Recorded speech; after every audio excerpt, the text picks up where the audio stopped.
의정부에서 벌어진 일가족의 안타까운 사건에 대해서 많은 분들이 정말로 통탄을 금치 못하고 있습니다. 수사당국이 이 가장의 핸드폰 등등에 대해서 디지털 포렌식 방법으로 분석을 하고 있습니다. 도대체 무엇이 이들 가족을 극단적인 곳으로 몰고 갔는가에 대해서 밝혀내기 위해서입니다. 그 일각이 드러나고 있습니다. 함께 보시죠. 의정부 일가족이 사망 전날까지 살려고 발버둥을 쳤다. 수사당국의 설명에 따르면 그렇습니다. 사건 2, 3일 전 이 가장이 A씨가 친척과 지인들에게 돈을 빌려보려 한 정황들이 디지털 포렌식으로 좀 드러나고 있다는 거예요. 야, 지금 너무 어려운데 돈 좀 빌려줄 수 있느냐? 이 사람에게 갚을 테니까 좀 돈 좀 빌려줄 수 있느냐? 이곳저곳에게 돈을 빌렸다는 거예요. 그리고 사건 하루 전날이에요. 이 가장이 개인회생 파산 관련 상담 전화를 걸었던 사실도 확인이 됐습니다. 이 가장 아버지가 이렇게 얘기했어요. 파산 신청하려면 어떤 서류가 필요하느냐? 라고까지 물어봤다. 하지만 더 디테일하게 들어가서 빚을 따지고 자산을 따지는 구체적인 상담까지 진행이 안 됐던 것으로 현재까지 조사되고 있습니다. 주변 도움과 또 법적 구제 방법까지 알아봤지만 바로 그 다음 날 20일에 아내와 딸과 함께 숨진 채 발견이 됐다는 거죠. 참 안타까운 건데 박소희 기자. 아니 도대체 수억이라고 하는데 빚이 얼마예요? 빚이 얼마이고 그 빚으로 인한 한 달 이자가 도대체 얼마를 내야 했기에 이렇게까지 좀 알아봤는데 또 안 됐기 때문에 그렇게 극단적인 선택을 한 겁니까 도대체? 네, 어제 저희가 억대 빚이 있다라고 말씀을 드렸는데 좀 구체적인 수치가 나왔습니다. 그러니까 어제 살고 있는 아파트가 있었잖아요. 의정부에 한 아파트가 있었는데 이 아파트를 담보로 2억 원의 대출이 있었던 것으로 확인이 됐습니다. 시중은행에서 1억 6천 정도의 빚이 있었고요. 그리고 재산금융권이라고 하는 대부 업체에서 빚이 한 4천만 원 정도 있었습니다. 아니 2억이 사실은 네. 큰 돈이면 큰 돈인데 이게 내 딸, 내 아내, 그리고 나, 이 세 명의 소중한 목숨과 맞바꿀 정도로 그렇게 큰 돈인가? 얼마 전에 정부에 계신 모 정부 인사는 26억 뭐 땡겨가지고 크게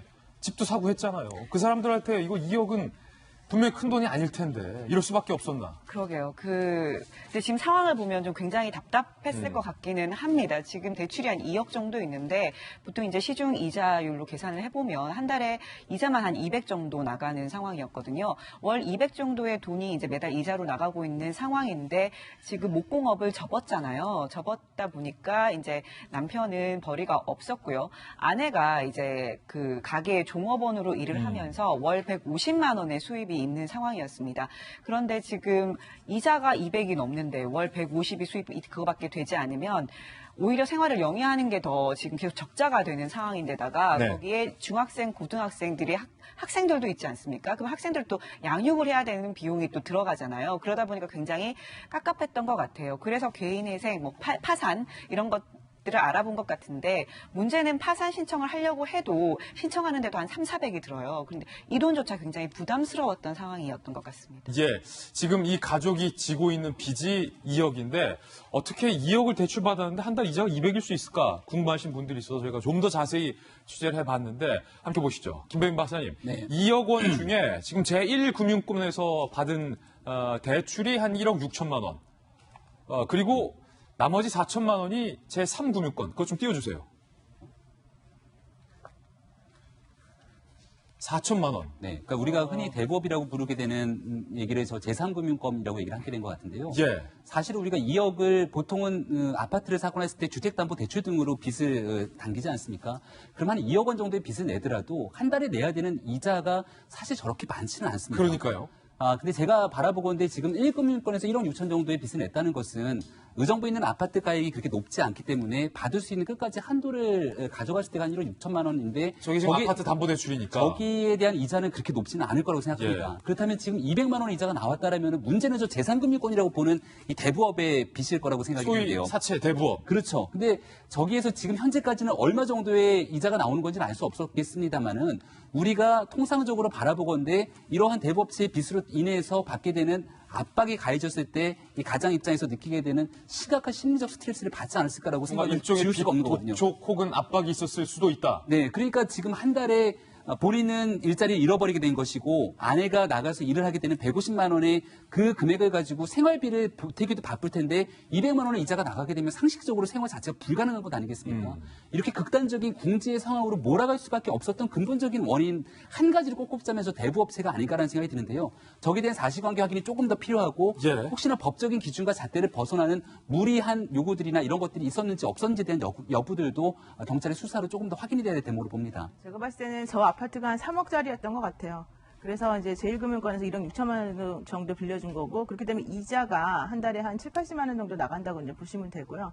나머지 4천만 원에 대해서 실제 이자가 거의 한 20% 이상 정도 됐을 가능성이 있어요. 근데 엄청난 이자네요. 정확하진 않죠. 근데 왜냐면 전체적으로 이자가 월 200이라 그러면은 다 합쳐보게 되면은 4천만 원에 대해서 한 80만 원 정도 나가야지 그게 계산이 맞아요. 더 나가야지 계산이 맞아요. 100만 원 넘게. 근데 중요한 건 그러면 저분이 지난해 12월하고 올 1월에 대출을 받았는데 저 2억 원 어디다 썼냐. 이걸 봐야 되는 거예요. 그러게요. 예, 저 2억 원이 사실은 빌렸으니까 그대로 남아있을 거예요.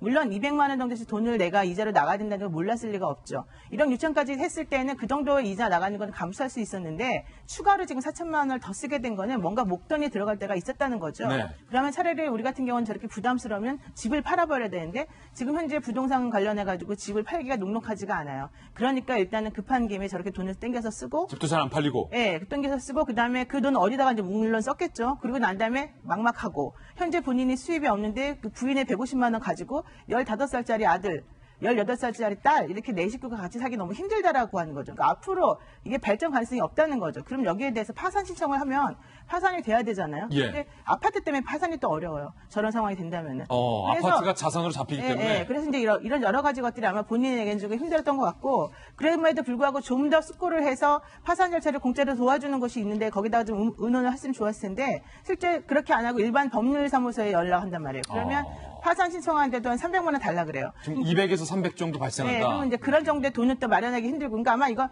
좀 순간적으로 좀 너무 이렇게 장기간 계획했다기보다는 순간적으로 좀 힘들어서 이런 극단적 선택을 한 것 같고, 특히 아들은 밤새도록 공부를 하고 있었대요, 그 아들이. 아이고. 15살짜리가. 그러니까 너처럼 열심히 공부한다라고 말을 하고 3명이 이렇게 학부모에 의논해서 이런 일을 겪었다고 하니까 안타깝습니다.